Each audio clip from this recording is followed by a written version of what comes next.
La CMCI Togo poursuit sa marche à l'école divine de la croissance numérique et qualitative de l'Église, suivant les sillons des facteurs de croissance tracés au cours des conventions 2022 et 2023, portant respectivement sur les thèmes croissance numérique et qualitative d'une Église locale et la vie et le fonctionnement de l'Église locale, les conseils de Dieu portant sur le thème combat spirituel pour la croissance d'une Église locale ont été au cœur de la 16e convention nationale Lomé 2024 tenue le week-end du 6 au 8 décembre.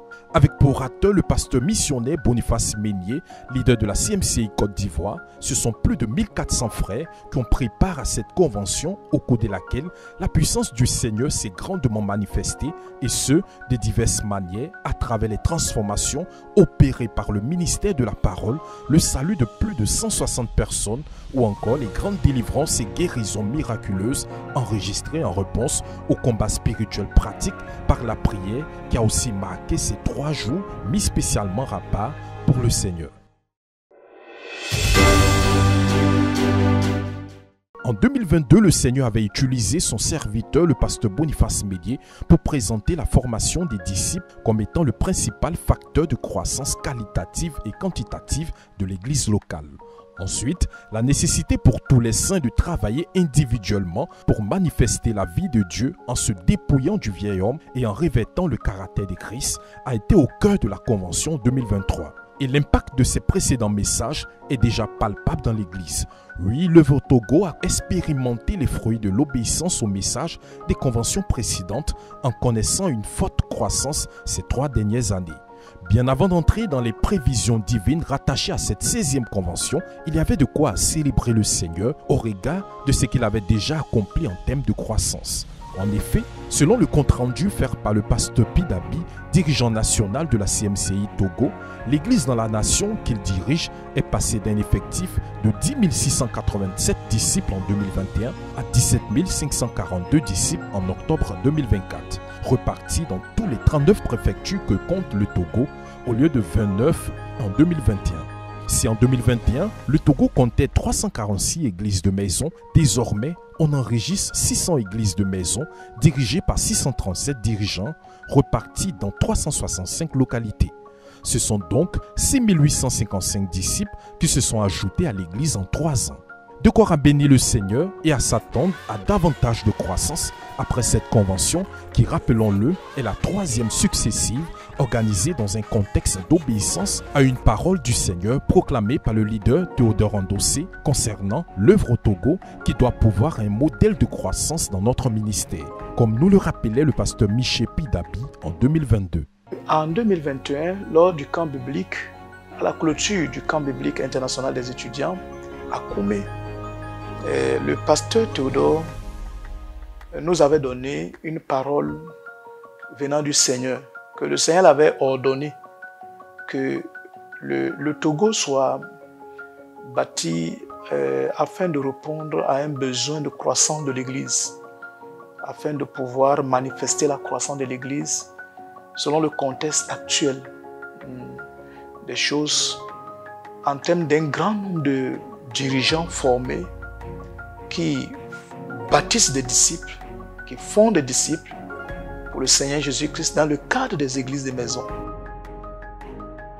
C'est ainsi que le besoin de cette convention s'est présenté et avec l'autorisation et les recommandations du pasteur Théodore Ndossé, le pasteur Boniface Meignier qui est un aîné et un des pasteurs qui a fait de grandes expériences dans ce domaine de la croissance, a accepté de venir pour présider à cette convention nationale de la CMCI au Togo.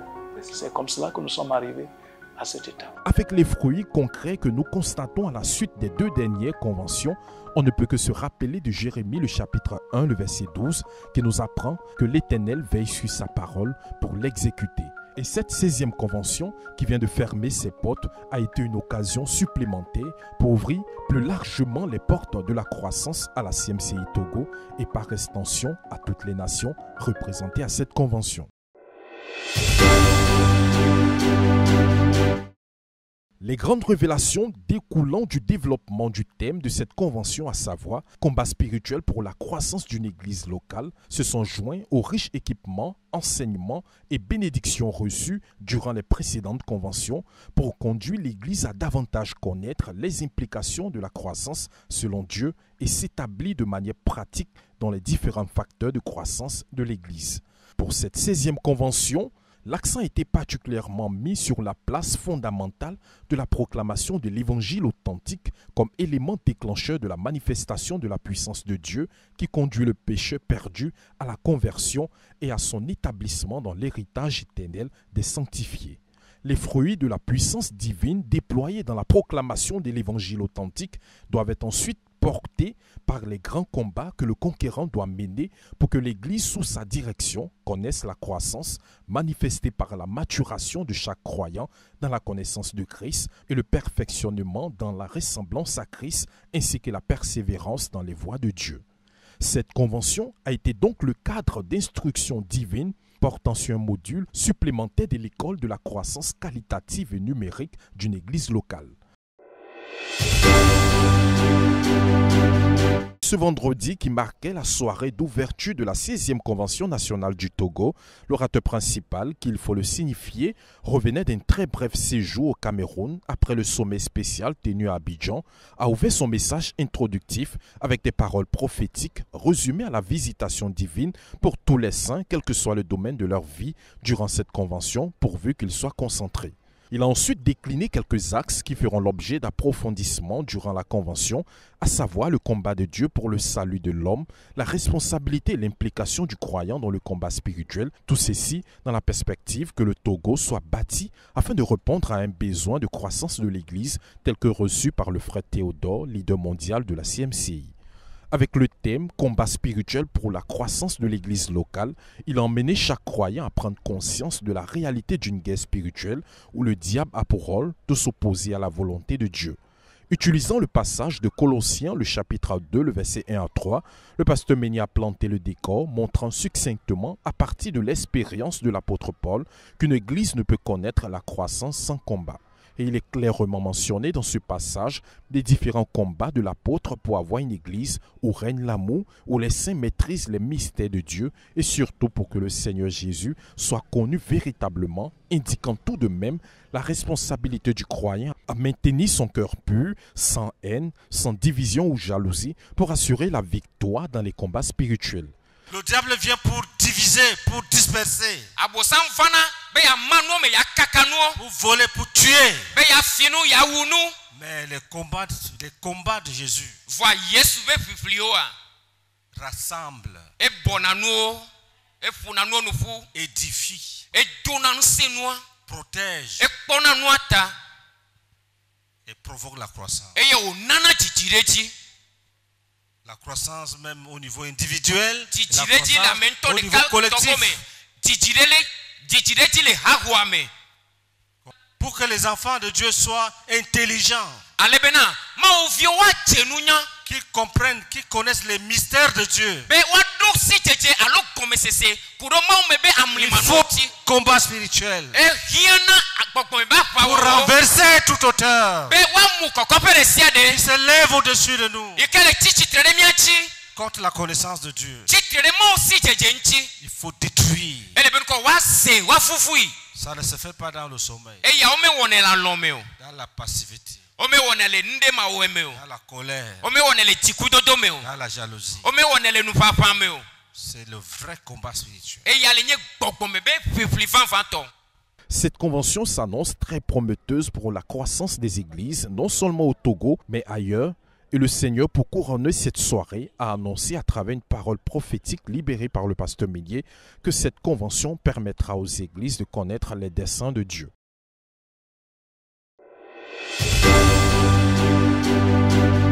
L'évangile est une puissance de Dieu. Si à l'ouverture le vendredi, le pasteur Meignier avait brièvement montré l'importance du combat spirituel dans la croissance personnelle et collective, ce samedi, deuxième journée de la convention, l'occasion a été donnée à l'orateur d'aborder en profondeur, avec beaucoup de simplicité de révélation, la notion du combat spirituel, qui en prenant le texte de base de Romains, le chapitre 1, le verset 16 à 17, a fait ressortir que le combat spirituel repose sur deux choses, à savoir la proclamation de l'évangile et la prière suivie du jeûne. Parlant de l'évangile, sa proclamation vise à faire sortir le pécheur de la boue du péché et de ses conséquences. La désobéissance d'un seul homme. La mort est entrée dans le monde.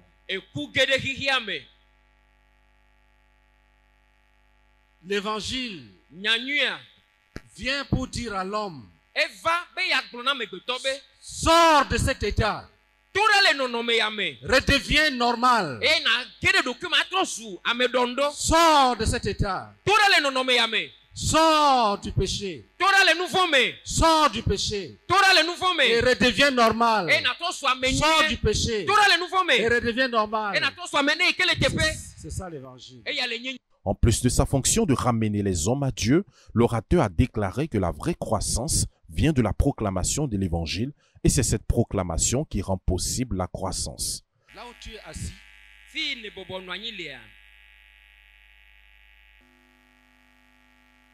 tu as des enfants. Si tu as prêché, et quelqu'un a cru, tu l'as accouché, tu l'as engendré. Tu es un père, tu es une mère. L'évangile donne les enfants. Quand on parle de croissance, c'est quand le nombre de frères augmente. En qualité, en nombre, ils augmentent. La seule chose qui rend ça possible, c'est l'évangile. C'est par l'évangile qu'on enfante. Tu conçois, tu accouches. Chacun pouvait donc apprécier sa contribution dans la prédication de l'évangile aux perdus. S'en est suivi des prières de proclamation et de repentance. Si les saints avaient déjà saisi à ce niveau du message le but visé par l'évangile, il était important pour le pasteur Meignier d'aborder la question de la qualité de celui-ci, déclarant que ce n'est pas n'importe quelle prédication qui sauve les âmes, dénonçant ainsi la falsification et la dilution que subit parfois l'évangile. Il encourageait donc les enfants de Dieu à garder la vérité en eux et à prêcher la vérité. À partir de Philippiens, le chapitre 1, les versets 15 à 18 et d'autres passages, il a fait ressortir la nature réelle de l'évangile qui consiste à un évangile pur qui aide les pécheurs à quitter le péché, invitant les saints à ne pas l'utiliser à des fins personnelles, mais à le partager visant une chose, emmener le perdu à croire que Jésus est le seul Dieu qui peut tout. L'évangile qui sauve est un évangile propre. Quand tu as le micro dans ta main, ou que tu montes sur l'estrade, même si c'est dans une simple assemblée de maisons où il n'y a ni micro ni estrade,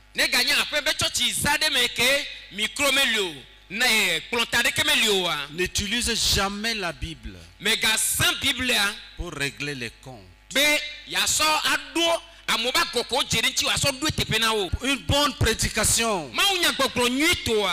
est un travail spirituel qui vise une chose. La personne qui écoute croit au Seigneur Jésus comme le Dieu qui peut tout. Il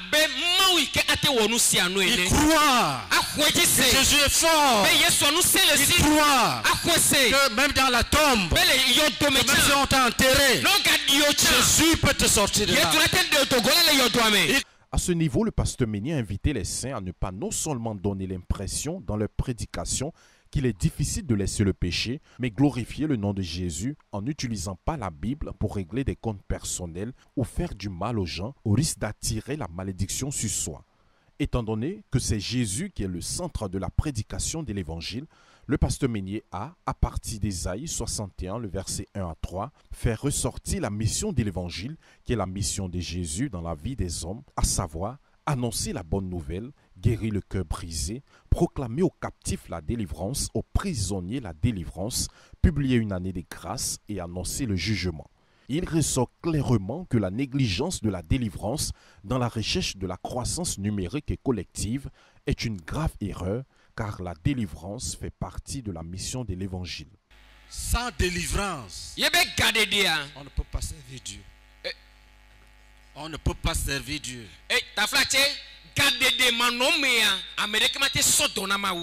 Il y a des missionnaires dans cette salle. Prêche l'évangile. Délivre les gens. Guérir des blessures internes. Pas de délivrance. Pas de vrai service. Tu vas te forcer. Ça ne peut pas marcher. Jésus a dit, déliez-le et laissez-le aller. Vérité qu'il a emmené à aborder le deuxième pilier sur lequel repose le combat spirituel, à savoir la prière. Occasion pour lui d'encourager les pasteurs et dirigeants à exercer efficacement le ministère de délivrance et les âmes, telles que le brisement des liens malsains de famille et autres, est un instrument efficace de croissance d'une église. Tous ceux qui, à travers la prédication de l'évangile, avaient engendré des enfants en Christ, étaient donc invités à s'investir dans la prière, comme l'apôtre Paul, afin que ceux-ci soient remplis de la connaissance de la volonté de Dieu, car c'est cela qui fera du dirigeant un homme heureux et béni. Pour lui, la croissance numérique et qualitative ne peut être possible sans investissement coûteux du dirigeant dans la prière pour le troupeau qu'il dirige, une posture qui lui permettra d'éviter de combattre charnellement. Il a soutenu son propos en attirant l'attention des bergers à prier pour eux et leurs brebis contre des sources d'influence énumérées dans Éphésiens, le chapitre 2, le verset 1 à 3, tels que le train du monde, le diable, les convoitises de sa propre chair. Il ressent qu'une église qui veut connaître une croissance en quantité et en qualité doit garder et prêcher constamment l'évangile pur, et la prière doit être exercée efficacement pour garder le troupeau dans la volonté de Dieu. Les nombreuses prières élevées par les saints durant la prédication de cette deuxième journée témoignent de l'impact des révélations sur la vie des participants. De toute évidence, la croissance de l'Église a déjà pris son envol. Il faut aussi noter que cette deuxième journée a été l'occasion pour 30 âmes de donner leur vie à Jésus après la prédication donnée par le pasteur Boniface Meignier. À cette prédication s'est ajouté des témoignages attestant de la manifestation de la puissance du Seigneur Jésus-Christ à l'église de Togo. Des témoignages tels que les délivrances des esprits de mort, des anges qui descendent pour opérer et guérir de façon totale et la guérison de façon miraculeuse du cancer. Tout ceci démontrant que le Seigneur Jésus-Christ est à l'œuvre dans l'église du Togo.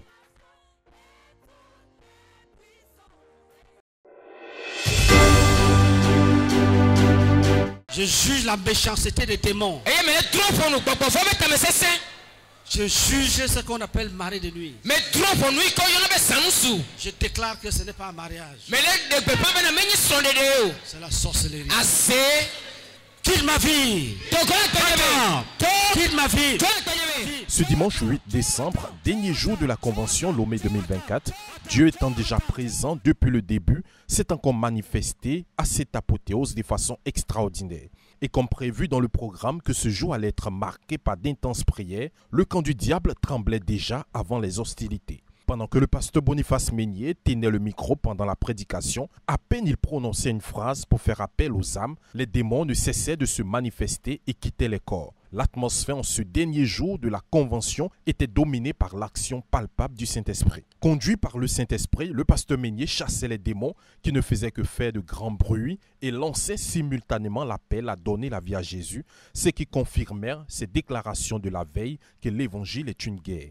En plus de la défaite des esprits qui s'opposaient au salut des âmes, plusieurs paroles de connaissance reçues par l'orateur ont emmené des âmes à se donner à Jésus. À l'issue de cet appel, 130 personnes ont rejoint le royaume du Seigneur Jésus ce dimanche, faisant un total de 163 âmes gagnées à Jésus durant cette convention.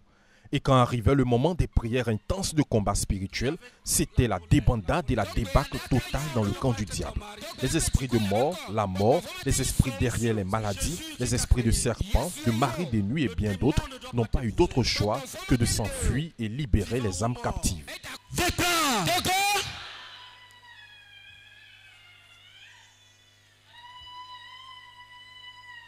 Des esprits de serpent.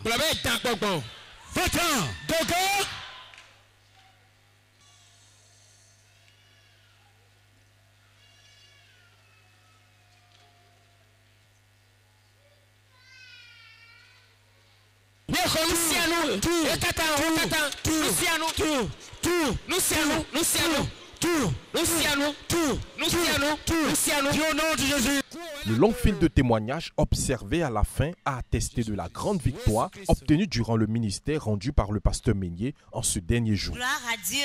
Amen. Je vais rendre grâce au Seigneur pour sa victoire. Amen. En réalité, je suis venu à la convention avec beaucoup d'attentes.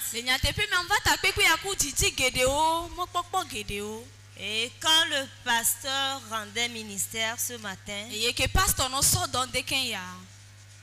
dans notre famille, il y avait l'esprit de serpent. Je l'ai combattu tant du côté paternel que maternel. Plusieurs années. Quand on était là, même, je ne sais si c'est demain ou vendredi, je priais, j'ai encore vu ce serpent. Mais quand le pasteur priait tout à l'heure et disait, esprit de serpent, va-t'en, va-t'en. Je me suis retrouvée dans ma chambre. Et j'ai vu une fille habillée comme les adeptes, les petits pagnes, et ils couvrent juste ici. Elle était assise dans ma chambre. Et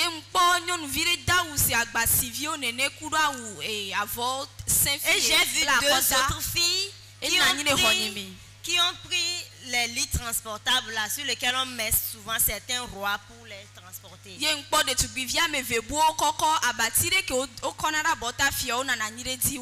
Donc, le pasteur a insisté, esprit de serpent, va-t'en, va-t'en. Donc, j'ai vu la fille là se lever. Et comme voulant monter pour qu'on la fasse sortir. Donc j'ai rendu grâce à Dieu. Mais j'ai continué pas à prier. Le pasteur aussi a insisté sur ce point. La chose que je n'ai pas bien compris, mais je considère comme une victoire, c'est que j'ai vu que finalement ils sont sortis de ma chambre. Et ils sont rentrés dans un établissement scolaire où il y avait personne, tout est désert. Et ils sont rentrés là-bas.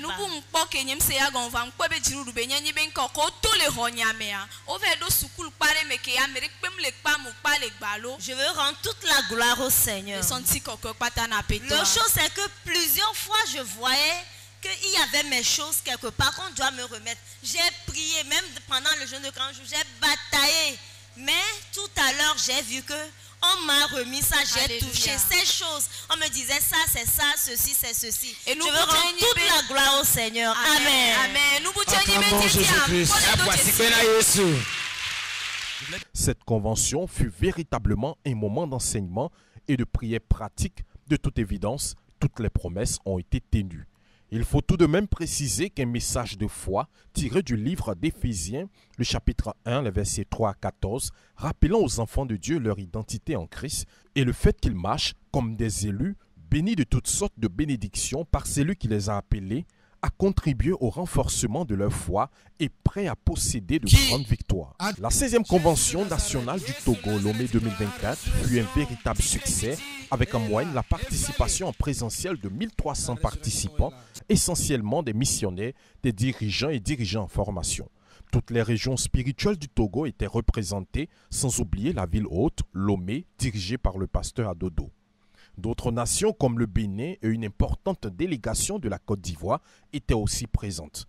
Leur présence représentait un grand soutien et une preuve d'amour fraternel pour le pasteur Pidabi, pasteur missionnaire de la CMCI Togo, qui n'a pas manqué de l'exprimer. Gloire à Dieu, nous bénissons le Seigneur pour ce grand rendez-vous annuel que nous tenons chaque année en début du mois de décembre.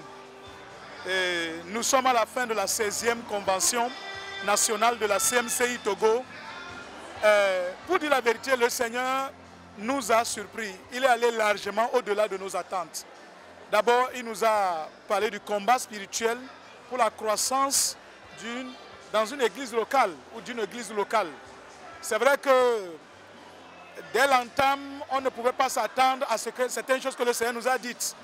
Parlant de combat spirituel, on a toujours pensé juste uniquement à la prière, des choses à affronter le diable.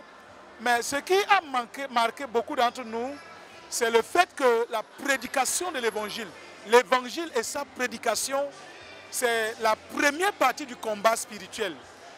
Pas seulement pour gagner les âmes, même d'abord aussi pour réduire l'ennemi au silence, pour gérer le péché, pour s'assurer que les gens vraiment soient sauvés et établis dans les voies de Dieu.